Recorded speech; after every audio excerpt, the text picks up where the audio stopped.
కొబ్బరి బొండాలు కింద పడాలి. నేను విశ్వాసంతో చెప్తున్నాను. కొబ్బరి కింద పడును గాక. ఆమేన్. ఆకులు కాదు, కొబ్బరి బొండాలు కింద పడాలి. నేను చెప్తున్నాను, విశ్వాసంతో చెప్తున్నాను. కింద పడాలి, పడును గాక.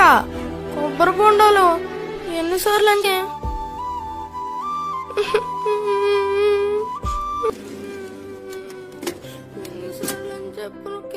పౌలు గారు, పౌలు గారు, పౌలు గారు. తాతయ్య గారు లేరు అంకుల్, ఊరెళ్ళారు. తాతయ్య గారు లేరమ్మా? మరి నువ్వేంటి ఇక్కడ కూర్చొని ఎడుతున్నావు? మా అమ్మకి ఒంట్లో బాగాలేదని కొబ్బరి బొండ నీళ్ళు తాగితే నీరసం తగ్గుద్దని కొబ్బరి బొండాలు అట్టుకెళ్ళడానికి వచ్చాను అంకుల్. చెట్టు ఎక్కుదామని ప్రయత్నించాను, నా వల్ల కాలేదు.